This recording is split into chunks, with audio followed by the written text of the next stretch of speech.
Yesterday, the former senior ICE attorney and trainer testified before Congress, and in his testimony, he clearly stated, emphatically stated, in fact, that the cuts in ICE training could potentially lead to dire consequences for citizens, protesters, and immigrants.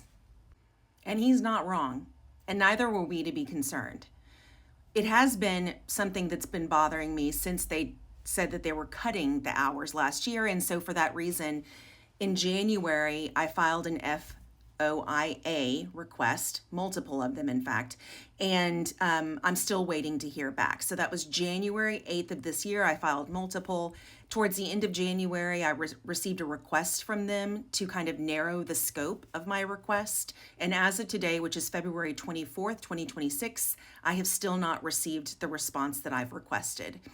The intent was to try to determine what training looked like previously and what it looks like today. Well, we kind of have our answer. So Adam Schwenk basically said, I'm going to read kind of some of the things that he said because I think it's important, but I've also included the clip for you so you can see his opening statement here, which I've edited down for maximum impact so you can see kind of the highlights. But so we knew that it had been cut significantly. It was reduced from 72 to 42 days, which is absolutely crazy to me. It cut about 240 hours of vital classes. They cut 16 hours of firearms training and a lot of use of force training and practical exams were completely dropped. In addition to that, big shocker here, they cut protesters' rights training down from 2 hours to 10 minutes. Let that sink in. I want to state this very clearly because I think that it's important. Number one, I think that there is a value to administrative bureaucratic resistance by means of flooding the system with FOIA requests, but I also think that it's causing a backlog in the system that is impeding real investigation that needs to occur. Not me, I'm not an investigative journalist, but that information would be helpful for the rest of us to know. Thankfully, we had this whistleblower. Anyway, I'm going to show this to you next, and please stick around and watch the whole thing and let me know what you think in the comments.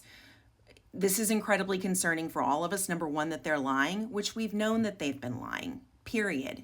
They've been lying in all of the different departments and organizations, allegedly, according to my opinion.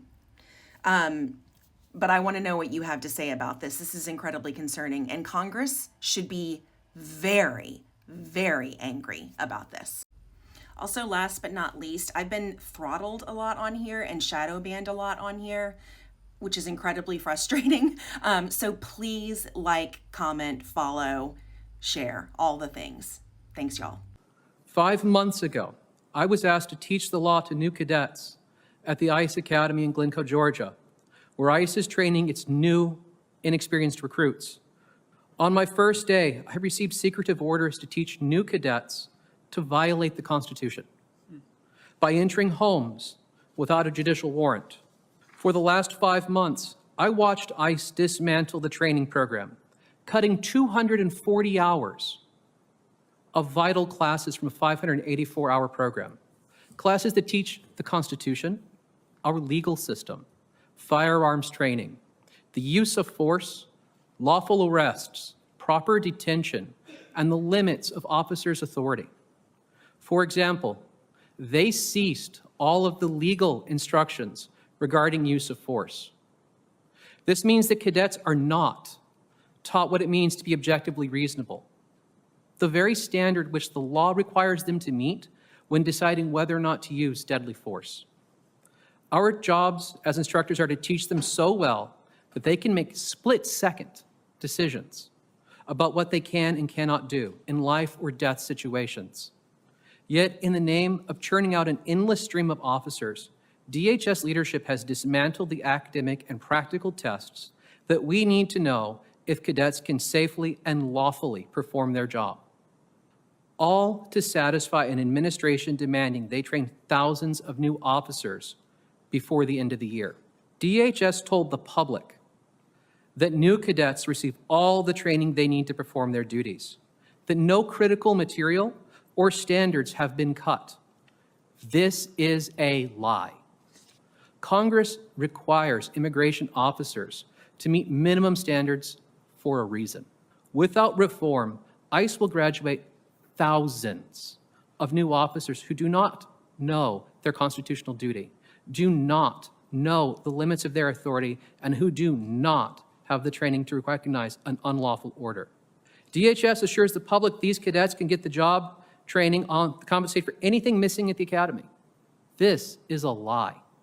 Many graduates go to their home office just long enough to get their gun, their badge, and their body armor before deploying to places like Minneapolis and other ICE operations with minimal supervision.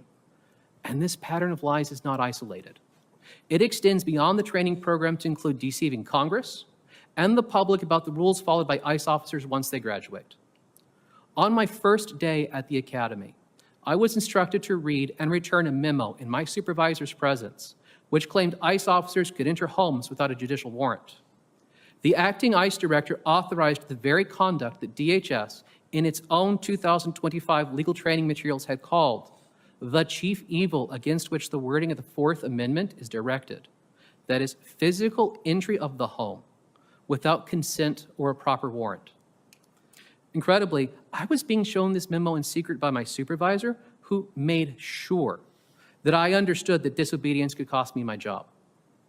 ICE is teaching cadets to violate the Constitution, and they were attempting to cloak it in secrecy by demanding that I lie about it.